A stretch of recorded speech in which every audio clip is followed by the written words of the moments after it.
السلام علیکم ورحمۃ اللہ وبرکاتہ ناظرین اردو کی اس ریڈنگ کلاس میں آپ لوگوں کا خوش آمدید اور خیر مقدم۔ ناظرین، آج ہم پڑھیں گے پریشانی آئے تو کیا کرنا چاہیے۔ ناظرین، اس کے ذریعے ہم اپنی اردو ریڈنگ کو مضبوط کریں گے۔ اس سے پہلے کہ جو نیو ویورز اس چینل پہ آئے ہیں، اس چینل کو ضرور سبسکرائب کریں تاکہ آنے والی ویڈیو کا نوٹیفیکیشن آپ تک پہنچ سکے۔ چلیے شروع کرتے ہیں اپنی اردو ریڈنگ کو۔ بسم اللہ الرحمن الرحیم۔ پریشانی آئے تو کیا کرنا چاہیے۔ میرے دوستو، اللہ رب العزت سے مصیبت مانگنی نہیں چاہیے، لیکن اللہ تعالیٰ کی طرف سے اگر آ جائے تو پھر 3 کام کرنے چاہیے۔ میرے دوستو، اللہ رب العزت سے مصیبت مانگنی نہیں چاہیے، لیکن اللہ تعالیٰ کی طرف سے اگر آ جائے تو پھر 3 کام کرنے چاہیے۔ نمبر 1، صبر کریں۔ پریشانی کے آنے پر صبر کرنا چاہیے۔ پریشانی کے آنے پر صبر کرنا چاہیے۔ یاد رکھیے کہ بے صبری سے مصیبتیں ٹلا نہیں کرتی۔ یاد رکھیے کہ بے صبری سے مصیبتیں ٹلا نہیں کرتی، البتہ ان مصیبتوں پر ملنے والا اجر ضائع کر دیا جاتا ہے۔ البتہ ان مصیبتوں پر ملنے والا اجر ضائع کر دیا جاتا ہے۔ مصیبت آنے کے بعد تیسرے دن ہر بندہ صبر کر لیتا ہے۔ مصیبت آنے کے بعد تیسرے دن ہر بندہ صبر کر لیتا ہے۔ جو کام تیسرے دن کرنا ہو کیوں نہ اس کو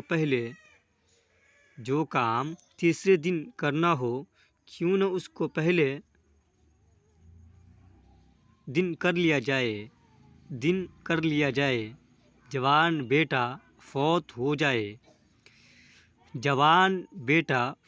ہو جائے، تیسرے دن اس کے لیے بھی دعائے خیر کر کے لوگ اپنے کام میں لگ جاتے ہیں۔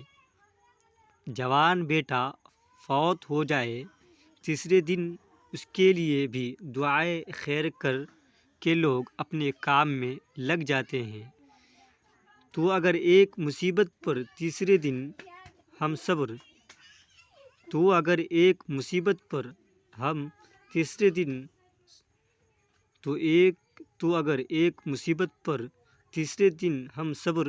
کر لیتے ہیں تو ہم کیوں نہ پہلے ہی دن صبر کر کے اپنی نیکیوں کے مستحق بن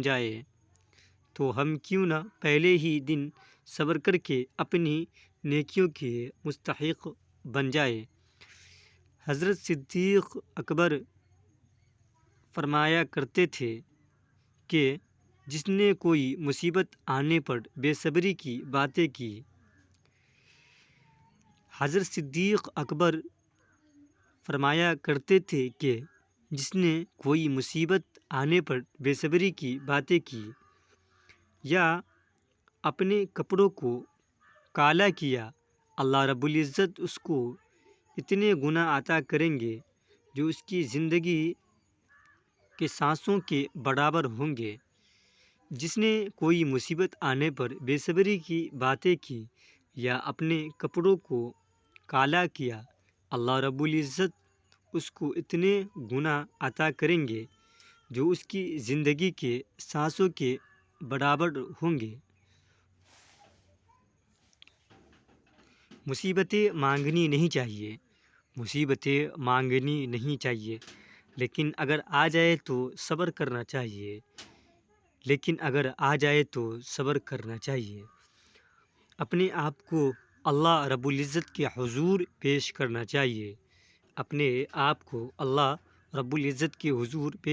چاہیے، فریاد کرنی چاہیے، ربنا ولا تحمل علينا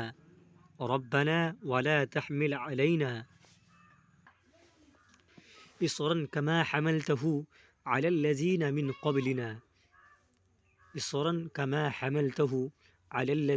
قبلنا اے ہمارے پروردگار ہم پر وہ بوجھ نہ ڈال ہم پر وہ بوجھ نہ ڈال جیسے تم نے ہم سے پہلی والی قوموں پر بوجھ ڈالا تھا، جیسے تم نے ہم سے پہلے والی قوموں پر بوجھ ڈالا تھا۔ ربنا ولا تحملنا ما لا طاقت لنا بھی، ربنا ولا تحملنا ما لا طاقت لنا بھی، اے ہمارے رب نہ ہمیں بوجھ اٹھوا جس کے اٹھانے کی ہمارے اندر طاقت نہ ہو، نہ ہمیں بوجھ اٹھوا جس کے اٹھانے کی ہمارے اندر طاقت نہ ہو۔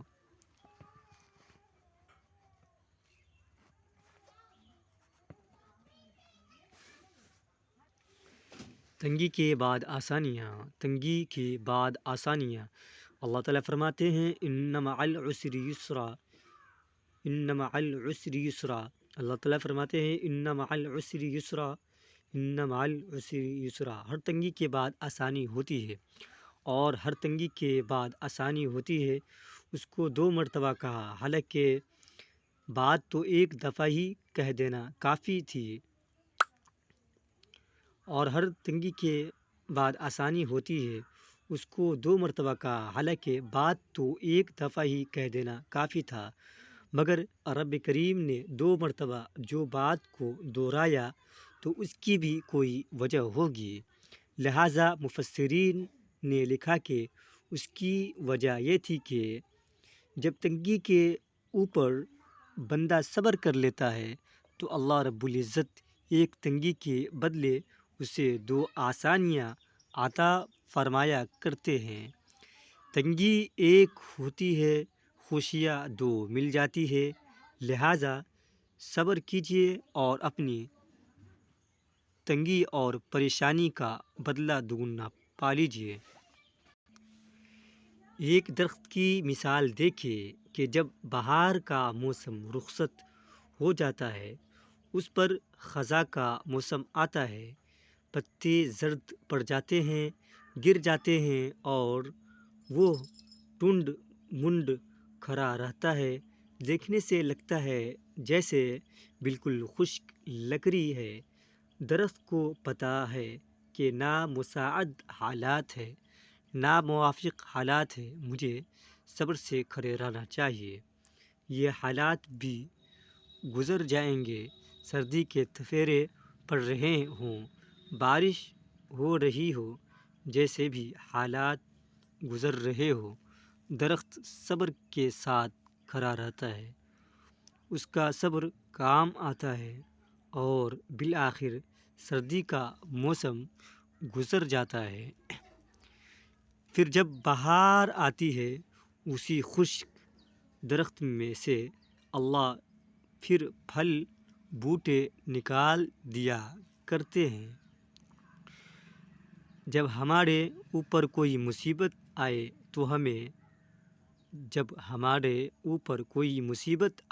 تو ہم بھی یہی سمجھیں،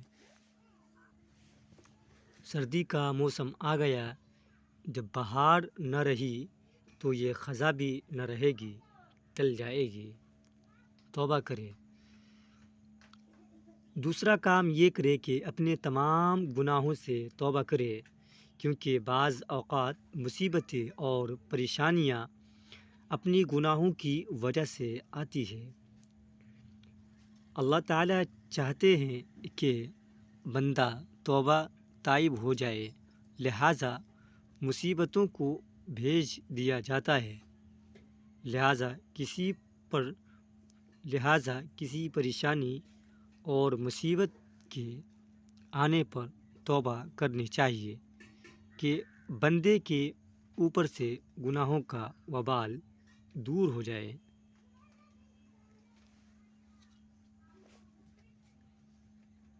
نیک اعمال کرے۔ تیسرا کام یہ کرے کہ نیک اعمال کی کثرت کرے، کیونکہ اللہ تعالیٰ مصیبت جگانے کے لیے ہی بھیجتے ہیں، لہٰذا ہمیں چاہیے کہ ہم اپنی زندگی کا رخ بدل لیں اور بھاگ کر نیک اعمال کریں، دو نوافل صلاۃ الحاجہ پڑھ کر اللہ سے مصیبت دور کرنے کی دعا کرے، حسب توفیق صدقہ خیرات کرے، کیونکہ نبی اکرم صلی اللہ علیہ وسلم نے فرمایا کہ صدقہ انسان سے مصیبت اور پریشانیوں کو ٹالتا ہے۔ آپ دیکھیں گے پریشانیاں دور ہوتی چلی جائیں گی۔